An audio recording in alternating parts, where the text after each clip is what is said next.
Here's what we learned after Lindsay Clancy's most recent court hearing. It was confirmed that Lindsay is in fact paralyzed. They said that Lindsay didn't actually jump out of the window, but that she held onto the windowsill and then dropped down. Lindsay's defense argued that she was suffering from postpartum depression and that she was over-medicated. They said that she was prescribed 3 medications at the time of her indictment, yet she had more in her tox screen. She tested positive for amitriptyline, Ativan, Valium, Remeron or Remeron, and Seroquel. The drug test showed that all of those medications, except for 2, were at very low therapeutic levels, and that they should not have had any effect on her. Found out that right before she went out the window, she took a ton of Seroquel and Remeron, and that the Seroquel was at a toxic level. A doctor testified that worst case scenario, she would have went into a coma, not had hallucinations. The state also said that searches of Lindsay's phone revealed that she searched for ways to kill, and if you can treat a sociopath. Based on injuries, her son Dawson either fought back the hardest or she used the most force on him.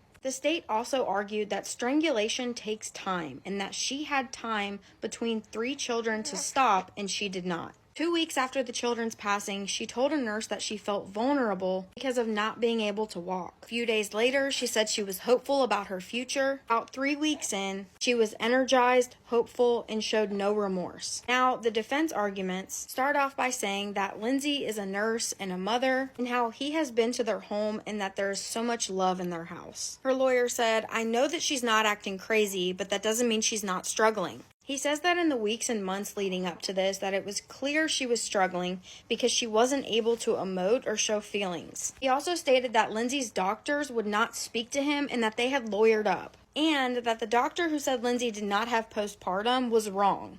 He talks about how Lindsay's in-laws came to stay with them, and that should have been a sign that she was struggling. He says that Lindsay was an intelligent person and that note-taking does not prove that she was coherent or okay. He said that her doctors told her to take those notes and that she's just a good note taker. He said she had no reason to hurt her kids, so why? He said it's very apparent that she is a danger to herself and not others, and that she deserves to be hospitalized, not in jail.